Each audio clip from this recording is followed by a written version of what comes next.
Okay. Are you closing that? I don't know what you're doing. For now. Okay. Because we'll have some wine. Turn the bottle because I don't want us to get shit. So we don't have any sponsors. I'm not supposed to show that shit on camera. Oh, you can just blur it out, no? I don't know how to do that. I know the program does, but I've never done it. So. Okay. Fair enough. Fuck it. I just turn the label. So when we pour, we just make sure it doesn't show. Just cover it? Yeah. Love it.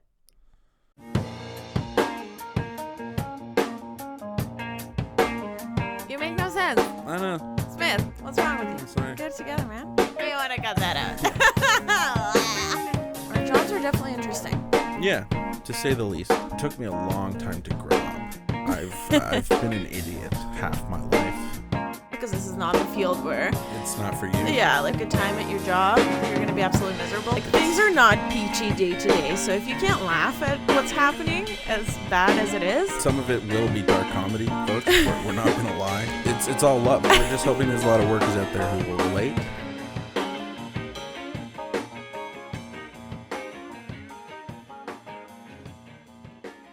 hello. Hello. Welcome to the first episode of Offbeat Banter. I'm your host, Jay.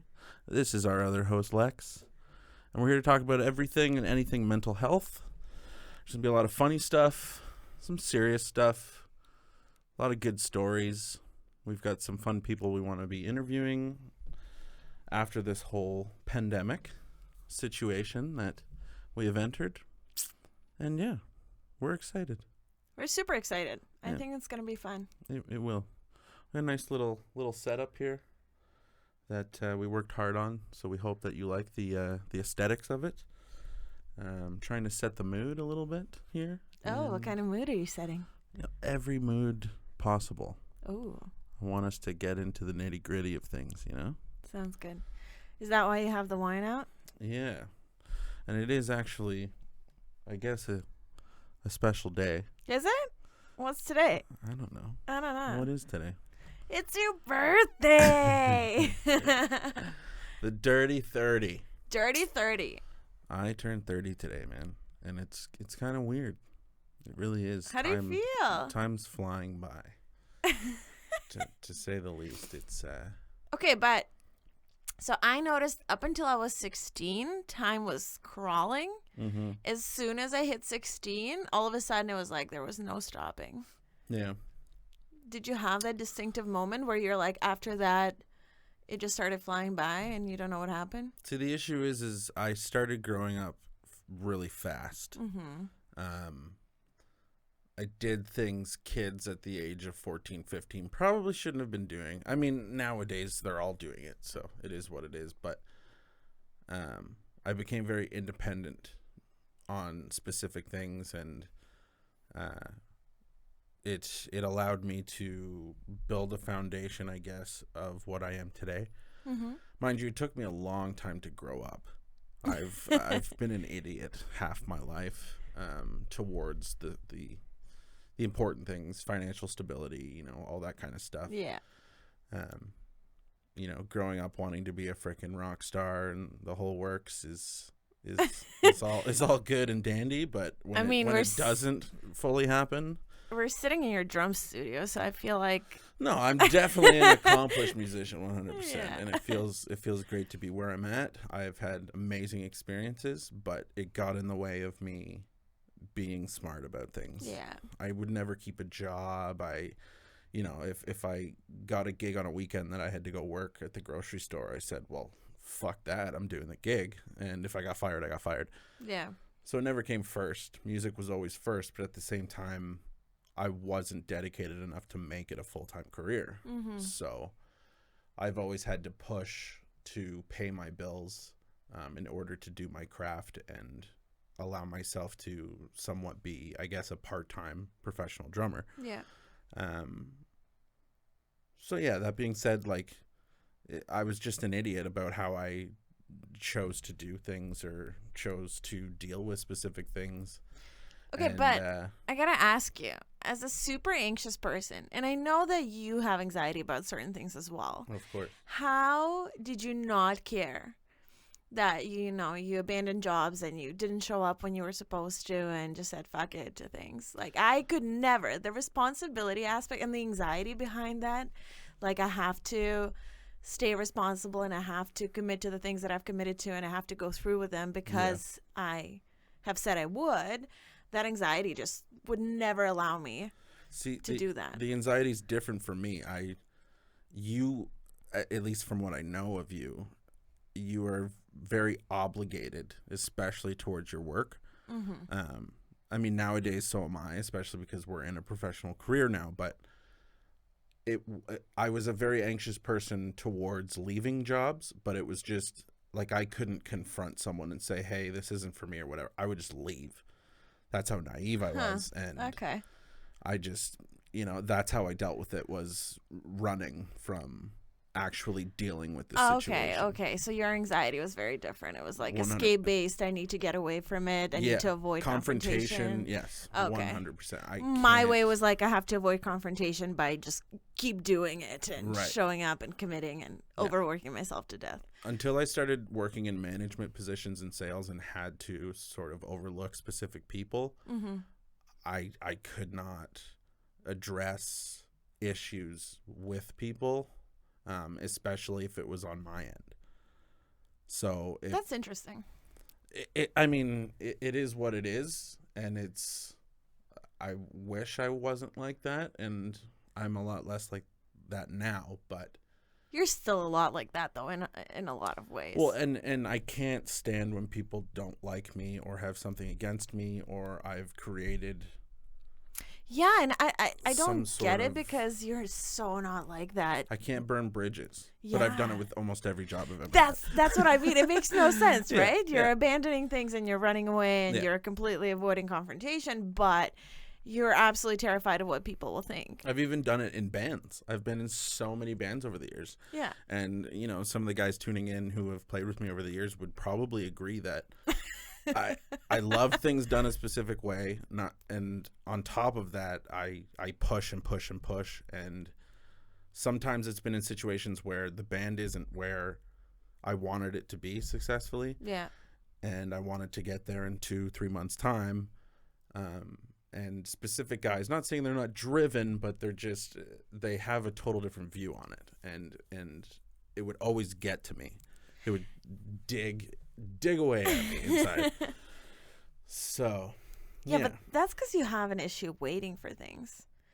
Which is not to say that you're impatient. It's just you expect results instantly. Once again, it's a yin and yang situation. So Yeah. I'm a very patient person. That's what I mean. It with makes everyday kind of absolutely no stuff. sense because you're patient and you're able to wait for things. But when it comes to like projects and your work, you're like, what's happening? Why am I not seeing the results that I am expecting? Yeah, no, I agree 100%. You make no sense. I know. Smith, what's wrong with you? I'm sorry. Get it together, man. Well, maybe we should drink some wine Yeah, today. maybe we should. Let's get these going. All right. We're not sponsored, so, you know, we're hiding the label just in case. Yeah. And also, we're not fancy, so. Wow, that's ASMR shit. You can hear the ASMR, folks. Listen to the drips. Drips. Okay. All right. First glass. Actually, you've probably drank with Cheers. your friends. Cheers. Cheers, folks. Cheers. Happy birthday. Thank you, baby. You're welcome. Holy shit. I don't think I'm going to get through the podcast with this. Yeah, so people probably don't know that we're not big drinkers. Well, listen, I feel like I've drank more this year since I've met you. Mm-hmm. This is not to say you're making me an alcoholic. I don't drink that much. It's my buddies You really drink. don't. Yeah, exactly. And we've been hanging out with them as much as COVID No, we has allowed us haven't. to. Yeah, I know. We've been super, Oh, and responsible about it. I mean, like 1 or 2 friends coming over when we know that they absolutely. are not sick. So. And with the jobs that we're doing, being frontline workers, we're constantly getting tested. I mean, at this point, I've definitely had like 7 tests. It's ridiculous. It's not fun at all. Well, cheers to that. It's a good segue Yeah, man. into, our careers and explaining what we do for a living. Oh. But, yeah. You're gonna get me drunk real quick. Like, we're taking a second sip in 3 minutes. I'm sorry. That's fine. It's okay. Loosen me up. There we go. So yeah, we the reason why we chose to do a mental health based podcast has a lot to do with our careers. Mm-hmm. So we both work in a residential setting with individuals with developmental needs.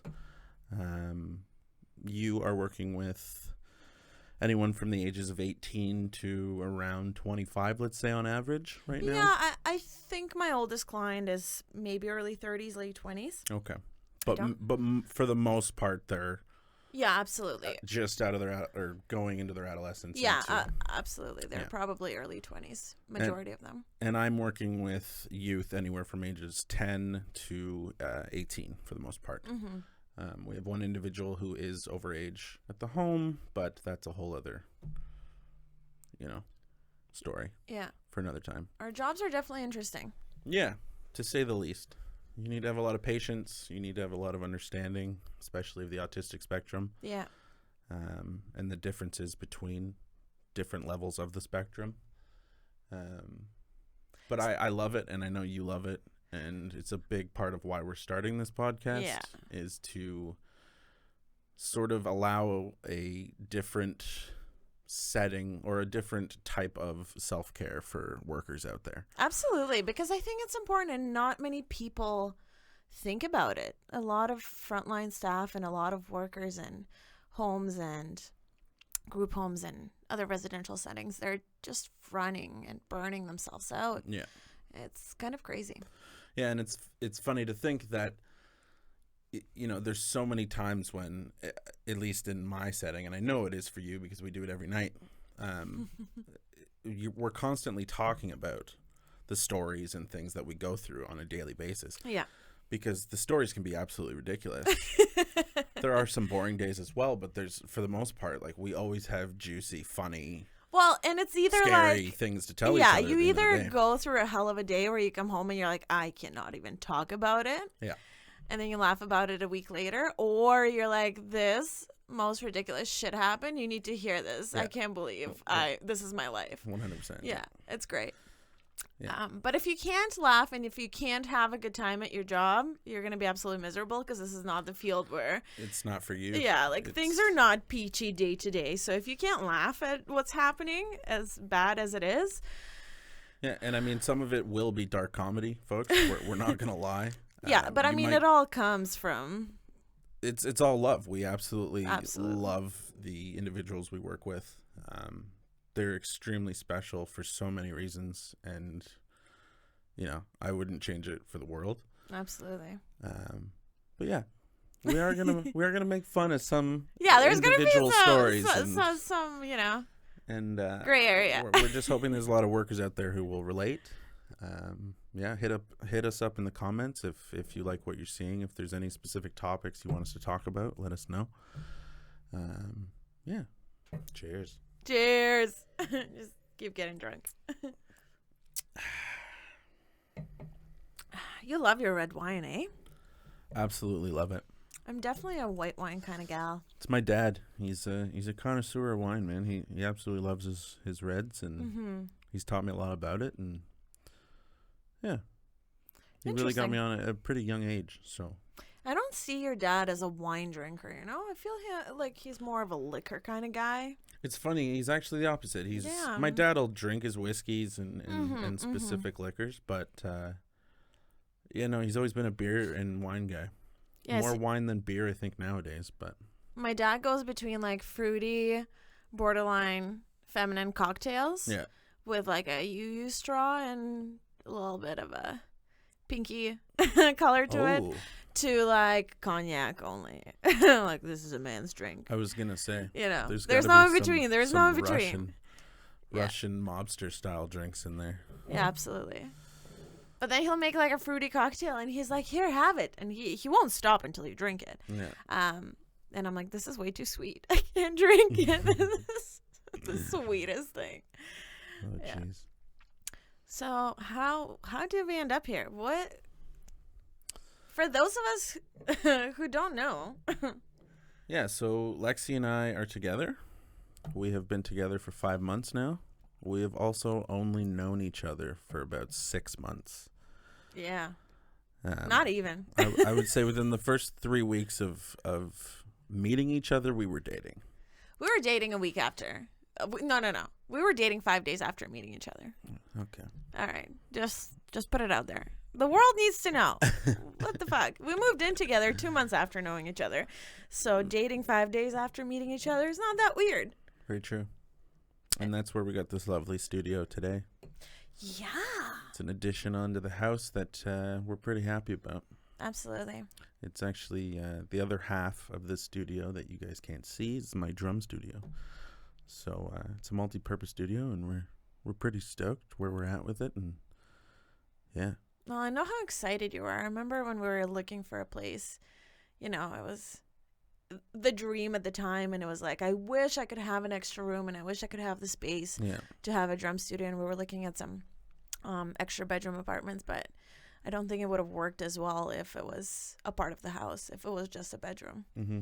Well, with the pandemic going on and, everything being what it is a perfect time for me to build my online following and kind of switch my channel of a career, because I was gigging basically full time and working a full-time job at the same time, and it was great. Mm-hmm. And I definitely miss gigging, and I miss a lot of the boys that I play with, but it is what it is, and we got to make do. And yeah, so it kind of pushed me to get to this point, I think, which is at least a positive thing out of this whole Listen, people are situation. hating on the pandemic, and people are all upset, and I get it. Like, people who are making a living being musicians, and people who are making a living performing, or just doing anything that involves being able to go to bars and being able to socialize and stuff like that. I totally understand that aspect of it, but people who work office jobs who are like crying over the pandemic, I'm like, it's fine. Just take some time for yourself,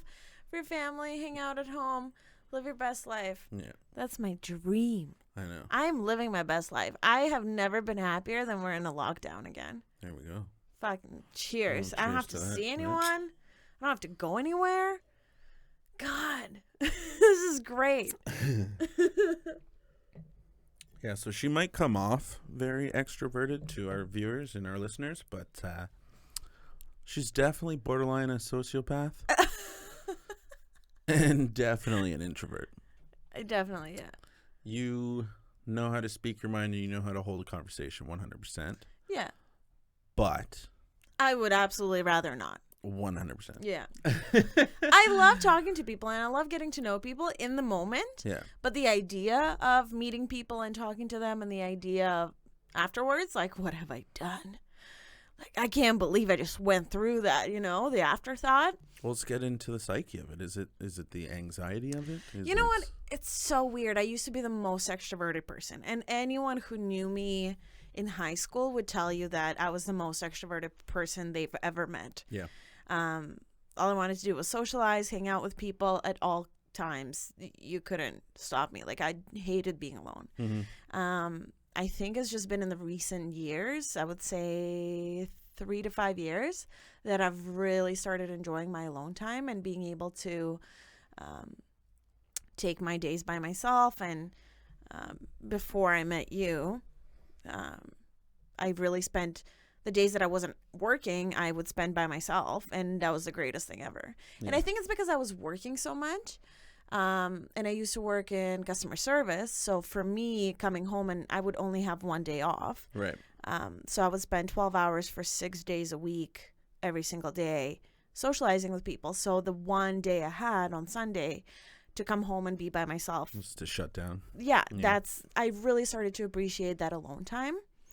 And I don't know if that caused anxiety surrounding meeting people or what, but. And then you started dating an artist, musician, and content creator, and now there's absolutely no days off. You're probably the most social person I've had in my life.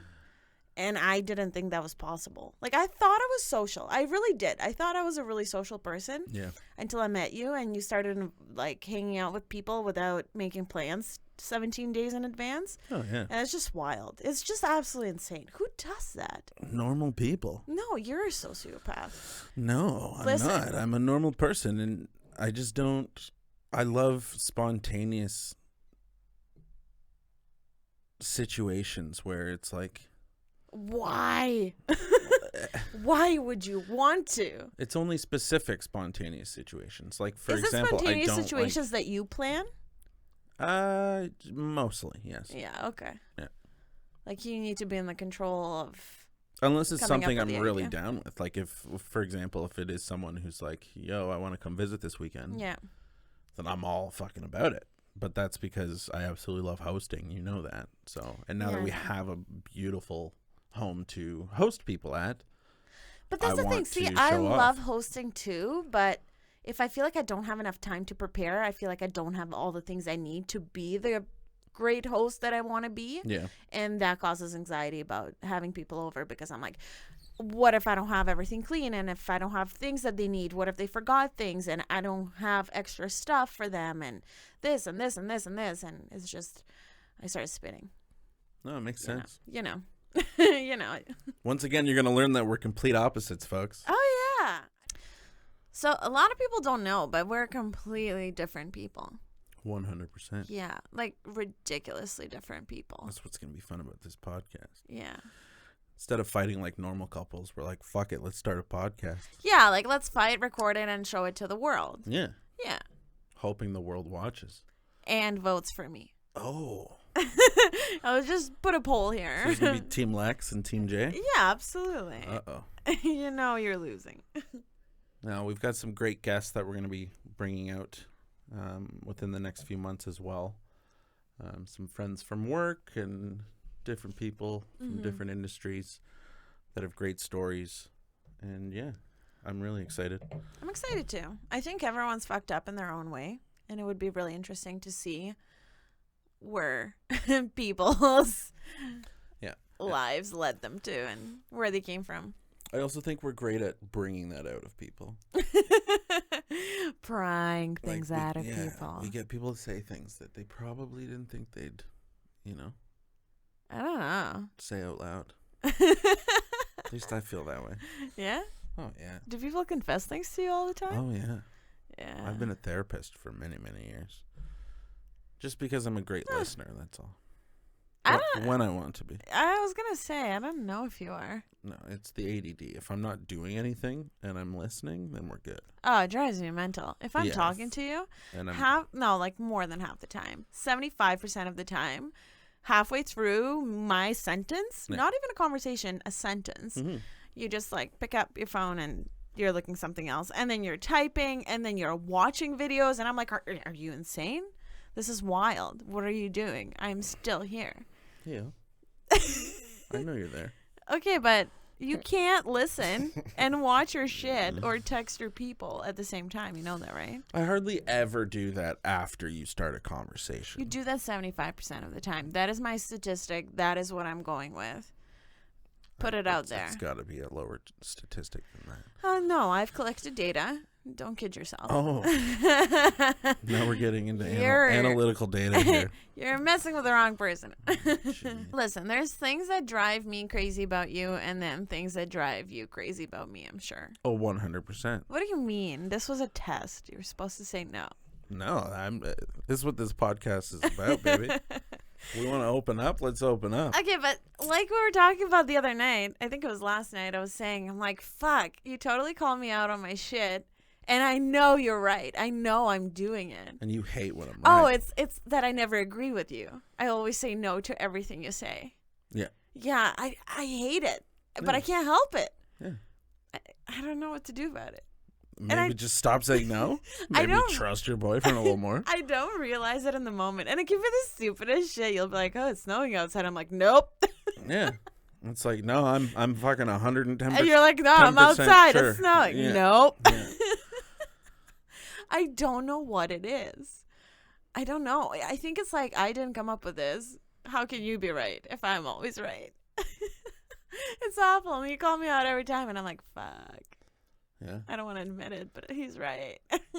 You do admit it, though. So I do. I respect you for that. And I feel really bad about it. Like, I would hate if you always said no to everything I said. Yeah.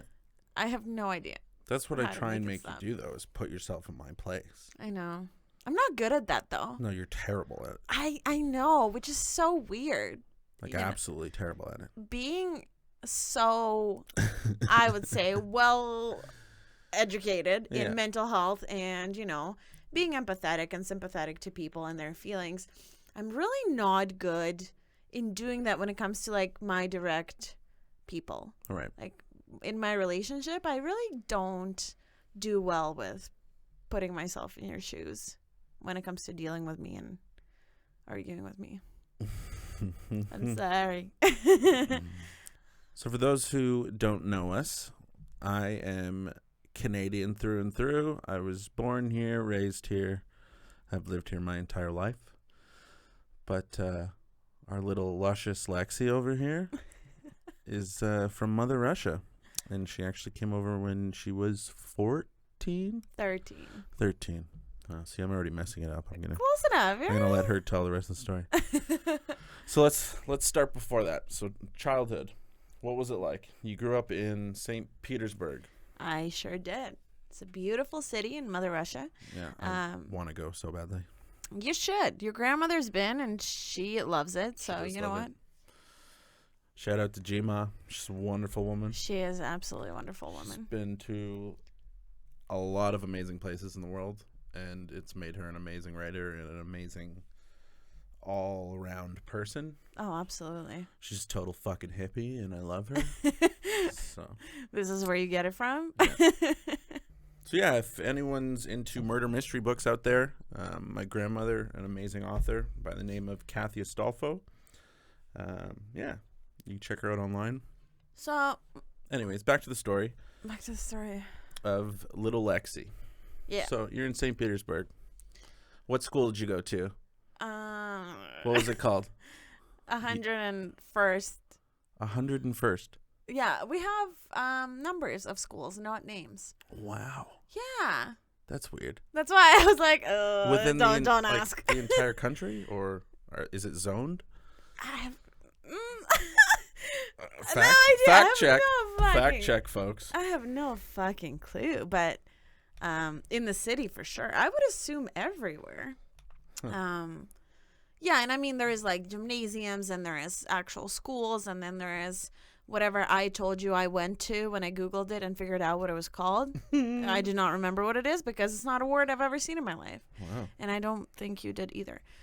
But, yeah, I went to school, was a straight A student until I wasn't. I really was struggling in grade 6 and 7 because it was a little bit too advanced for me. And I was struggling with some mental health issues at the time. So definitely we started flunking school and started skipping school and, you know, just made a whole bunch of bad choices. Which is interesting because you had a good foundation for parenting, essentially, as much as the Russian Oh, absolutely. way of parenting goes. But I think, so I was 12, I would say, by the time that I began to rebel. And because I grew up in a bubble and I grew up very sheltered from the outside world, you know, I didn't have friends that I really hung out with other than my peers at school. I never hung out with anyone outside of school. I was always with my family. I was always studying. That was it. I studied. I did extracurriculars and I went to school and that was it. And everything was be a A+ student and do your work and educate yourself. And my whole life was that. And your grandfather had a lot to do with that as well. Oh, absolutely. Very smart man, very well educated. So I think when it came down to being in grade 7, there was a lot of older girls who, you know, were smoking at school and doing all these cool things and skipping and hanging out with boys and being rebellious. Yeah, and I was like, I want to be like them. Yeah. I want to smoke in school bathrooms and hang out with boys and not care about school. And I think that lack of exposure to the outside world and having people to talk to about it, having peers to talk to about it really began to take a toll on me. And Yeah. I think I was like, I need to figure this out. I really need to try things. I really want to be a part of the cool kids. And I really want to fit in with a different crowd. So I think that's what it led to. I think it was curiosity and rebellion at the same time. Yeah. And this is how I ended up in Canada. Well, I mean, They shipped me off. Well, and before we get into your switch over here, you weren't the wealthiest family growing up. No, absolutely not.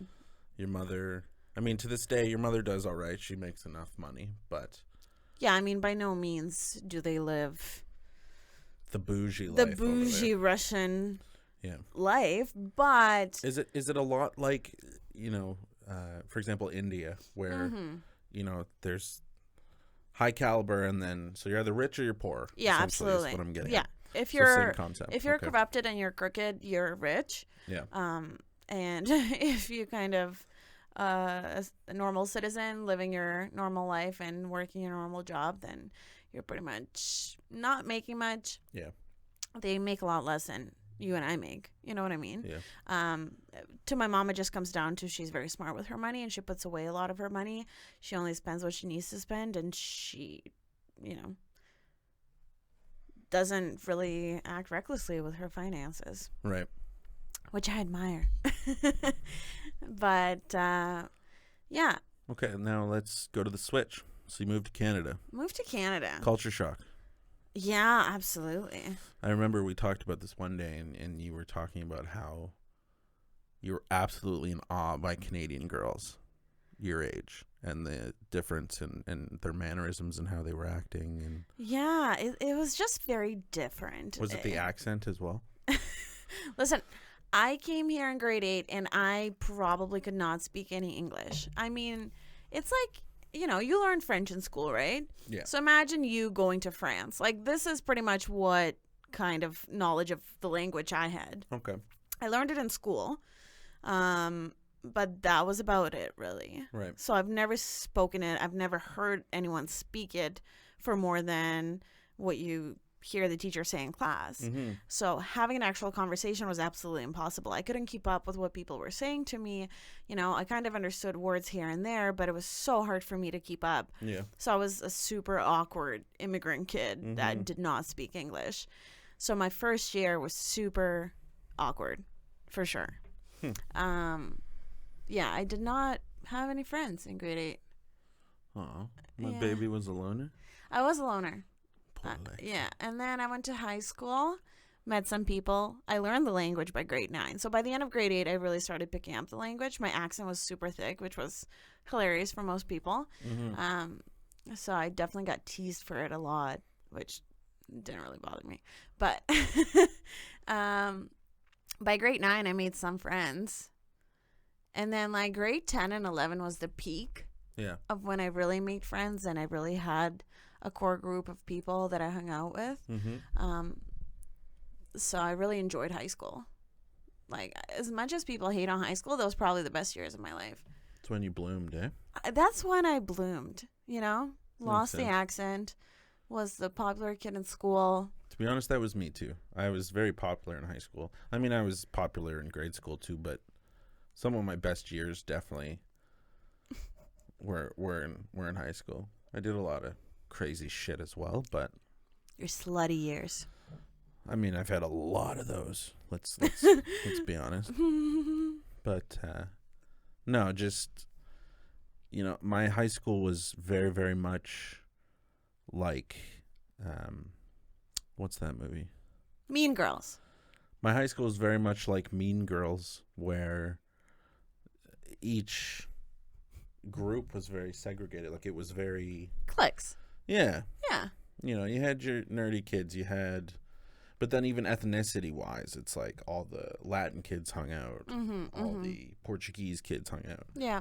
I had friends in every group, so I would go from, group to group, and everyone kind of knew who Jordan Smith was. And it was a big high school to the point where over the years, people have said, "Oh, you're Jordan Smith. Like, we went to school together," or blah, blah, blah. And people would know who I am. I have no idea who they are, which I never really liked. I felt like, because I'm so bad with names. I'm great with faces, terrible with names to this day, especially being a musician. Like, you meet so many people at gigs, and when you're playing certain circuits, it's the same crowds for the most part coming out to a lot of those shows. You get a lot of locals, and you get to know them, but you get those random faces where they're like, they clearly know you, and you're like, who the fuck are you, right?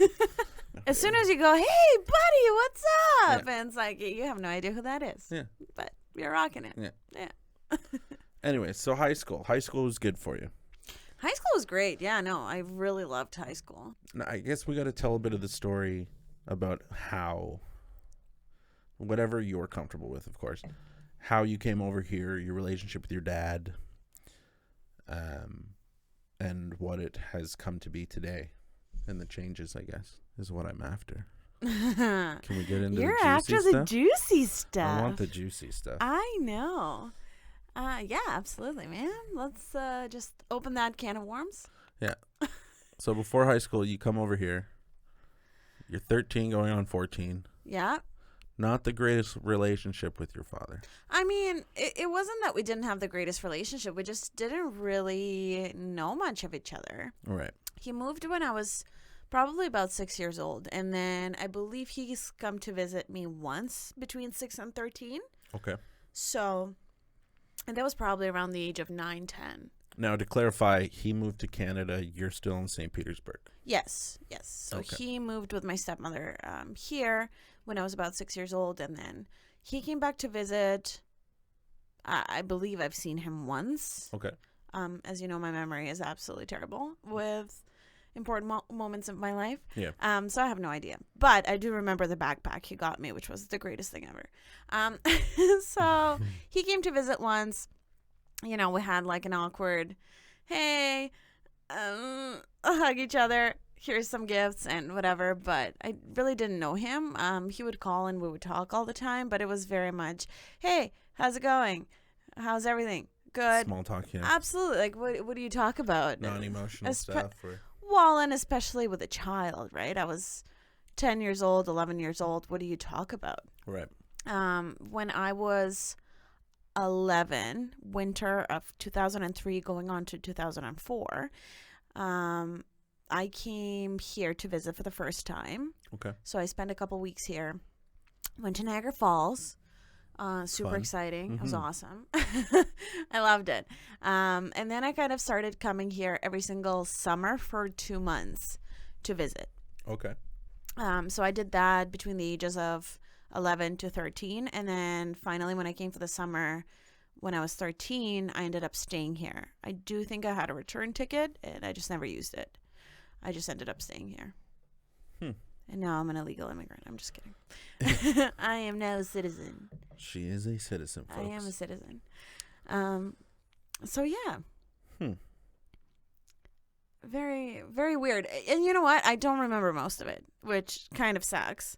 Because I feel like those are very monumental moments of my life.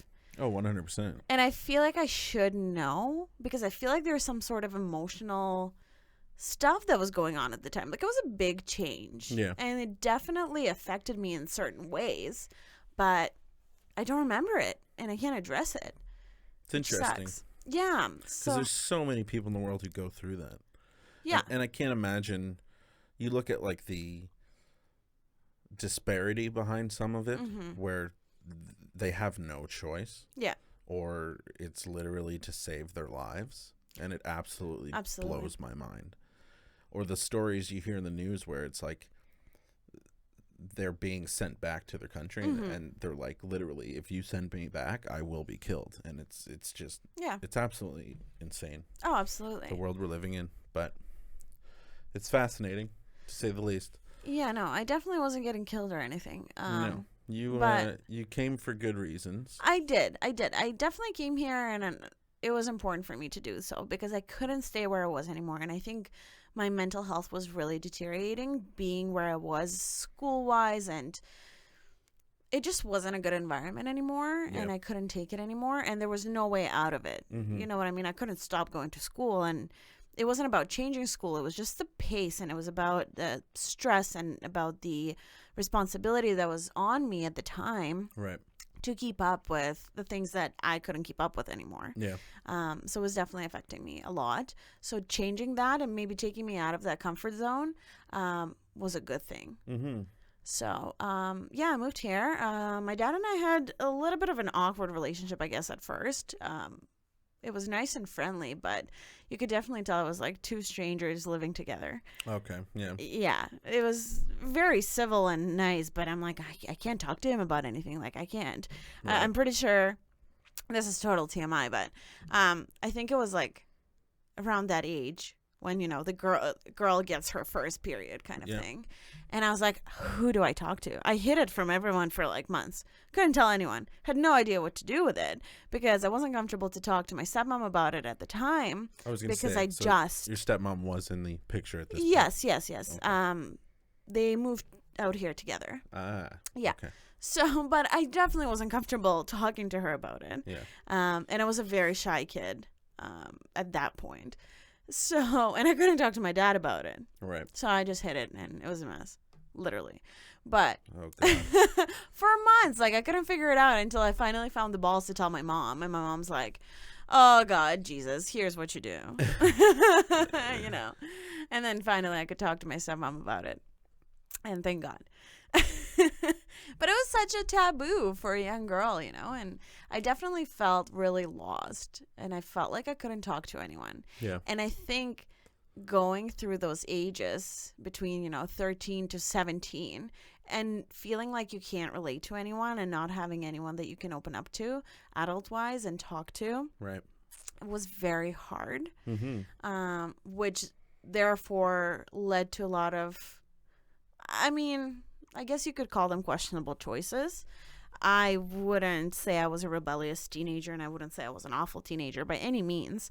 I definitely did not party or do anything. I did great at school, and I didn't drink. I didn't smoke at the time. Yeah. So I was a good kid. Right. But What happened? I got sick of it. I think this is like a pattern of my life. Like, you know, between the ages of 1 to 12, I was super good kid, super shy, didn't talk to anyone, got sick of it, decided to go nuts, Be skip rebellious, school and yeah. start smoking, and then moved here, went through like a good stage of I'm good again and I'm making good choices.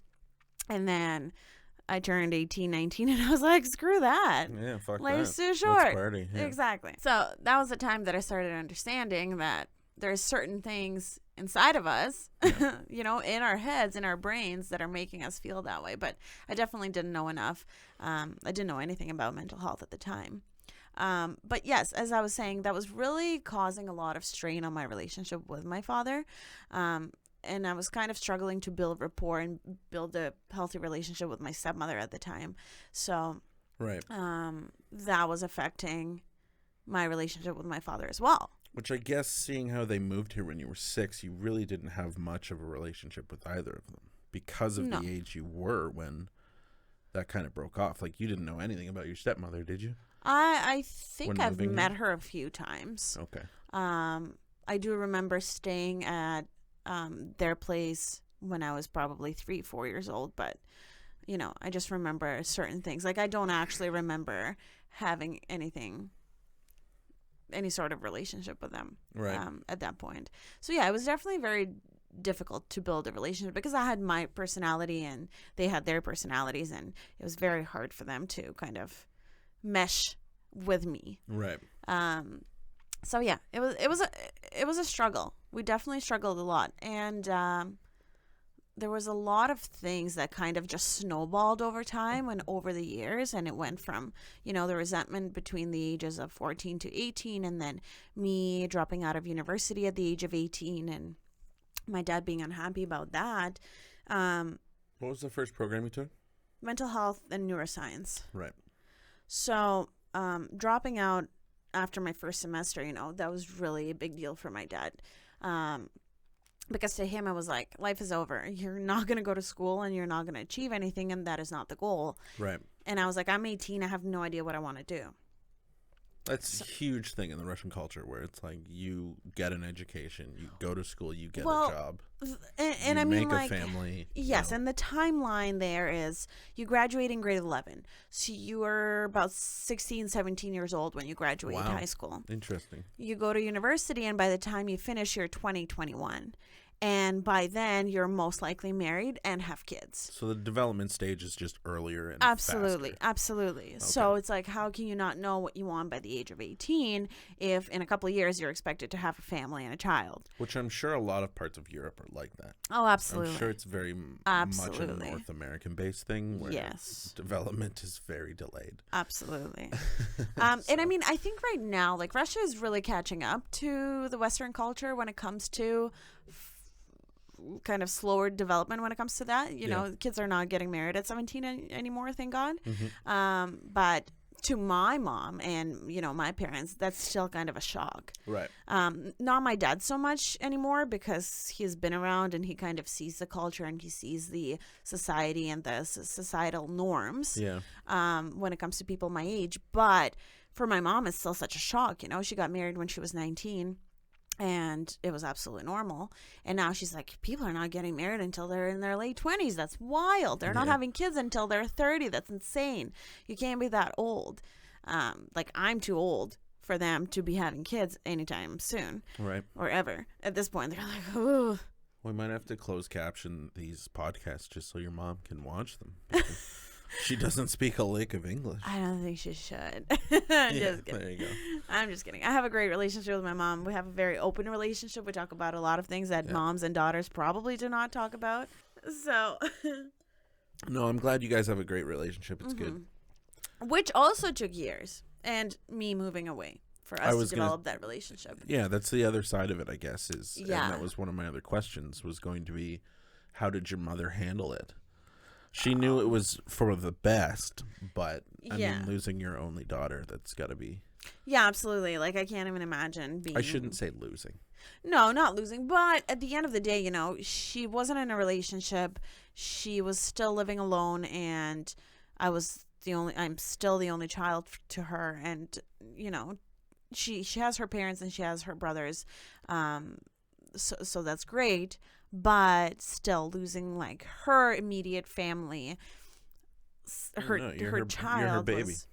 Absolutely heartbreaking for her, and I can't imagine allowing my child to do that. And I understand that she definitely did it because she was being selfless, but I can't imagine being that selfless if I have a child and I have to let them go, right? And, you know, possibly see them once every few years. Yeah. So, yeah, but we definitely built a great relationship now. But we're too similar and too different in too many ways. Yeah. Like, we're both emotional and impatient and fired up, so that doesn't work well when it comes to being similar. But then I'm very cold and logical in a lot of ways, and she's very much responds based on what her heart says and what she feels. She's very, very, very emotional. Yeah. And all of her responses and actions are based on her emotions. Okay. Which to me, I'm like, cut it out. Get it together. Pull yourself together. And she's like, you're heartless. You don't have a heart. This is not normal. How can you be this way? You know, so jeez. We definitely struggled with that. Wow. I am not heartless. No, you're a sociopath. There's a difference. Listen. We watch many movies and shows, and I listen to The Voice, and I bawl my eyes out. No, you cannot tell me a sociopath watches a man with children sing a song to his beautiful wife, and, you know, a sociopath is just there bawling his eyes out. No, I'll give that to you. So, yeah, that's kind of the story of my life, and this is kind of how I ended up here, I guess, with many issues that I have. We'll get into those more in other episodes. Absolutely. I don't think there's enough episodes in the world to cover those, but yeah. All right, guys, so we're going to go into a segment. We haven't named it yet, but essentially we look up a news article or some sort of juicy piece of information that has been released that we find fascinating. So, yeah, Lexi actually found one on an individual. And what's her name? Lisa Montgomery. So yesterday I was browsing the internet, getting lost in a black hole of the internet. Yeah, the dark side. The dark side of the internet, because it was, 1 in the morning? Mm-hmm. And I stumbled upon this article, which absolutely fascinated me. And it was about a woman named Lisa Montgomery, and I'm sure probably a lot of people have heard because she's been on the news. But in 2004, she strangled a pregnant woman who was pregnant with an 8-month-old child. After killing the mother, she cut her stomach open, took out the child, and kidnapped the newborn. The fetus, yes. Yes, at that point, a newborn, which eventually was saved and returned to the father. She was 8 months pregnant at the time. Yeah. So, anyways, she was sentenced to death row, and this was supposed to happen this year. However, because of the pandemic and because of COVID, they have been asked to postpone her hearing. Now, sorry, what was the statistic? We read it. It was 70 women. So, yeah, she's one of 70 women in the history of the U.S. That have been sentenced to death row. Yeah. And if she does get executed, she will be the first one in 50 years to be executed by death row. Wow. Yeah, which is absolutely insane. I would not think about that. No, you'd think the statistics were way higher. Right? Mm-hmm. Which is so random. But anyways. When we get into gender equality here. Listen. Yeah, why are we killing as many women as men? You don't get to push this one. I'm totally kidding. Women, I absolutely love you and I respect you. Please don't hurt me in the comments. Jordan loves women. I do. For sure. So, because of the pandemic, her attorney has asked to postpone the hearing. So, what's happening in the States on January 20th is Mr. President-elect Joe Biden is getting inaugurated. And he is very against death rows, and he wants to absolutely put the end to it, which we can get into it because I'm really, I asked you this question, what your opinion is on death row, and we decided to keep this for the podcast and not talk about it, so I really want to know. That's what I love. There's like all this juicy stuff we'll ask each other when we're laying in bed, and it's like, no, save it for the podcast. Don't talk about it. But, so he wants to put the end to it. And because her hearing is postponed until at least January, they're thinking if she does get the decision made by January 1st, the rules state that they have to give her at least 20 days before actually proceeding with the execution. Right. So by January 20th, the president-elect is going to be inaugurated, and they're worried that she's actually not going to be executed at that time because it's going to be past his presidency. And it's wild to think. It's crazy. Imagine being her. Well, and she would be starting a new statistic, essentially, because she would probably be the only woman in the history of time, at least in North America, within that statistic who have been in that situation to get out of it based on presidential election changing the president. But I don't know how it would work. Could he just say, no, we're not, I am the president today, therefore we're not doing this? I'm sure there is bills and laws and legislations that need to be passed and looked at by higher federal government. To an extent, but I think something like a judgment call on that's true, they do someone's life. I believe he could call within minutes of it happening and they would stop insane. Yeah, that's crazy. Yeah, so who knows where that's gonna go? Yeah, I'm really excited to find out because I think that's she's really extremely mental ill, obviously. Yeah, absolutely. And they talked a lot about her mental illness, and that obviously the reason she committed the crime that she did was due to an extreme mental illness. Right. Which absolutely no one in, a healthy state of mind would ever do. Now, was she given any help, or was it just there is no helping her? She's given the death sentence. Yeah, because I mean, once you give someone that sentence, what is there to teach them essentially? No, and I mean the U.S. is definitely a lot stricter, I guess, and they definitely do not focus on the rehabilitation kind of part of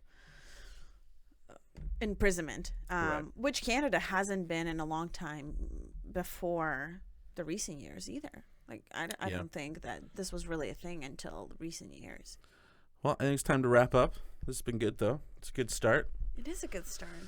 We enjoy what we're doing. We hope you enjoy what you're hearing and seeing. There's going to be a lot of different stories. We have a lot of people coming out who work within the industry and have great stories to tell from different angles, too. Yeah, so stay tuned. Let us know what you want to see. Let us know if there's certain things you want us to talk about, if there's things that you think would be interesting to kind of get our opinions on. Yeah. Because I think there's a lot of things that we don't see eye to eye on. Yeah. And I think it could make for a nice discussion. Oh, for sure. So let us know what you think. Yeah, you'll definitely get two sides to things with us. Yeah. That's for sure. Yeah. So, well, until the next one, babe. Thanks. Love you. Love you. Cheers. Cheers.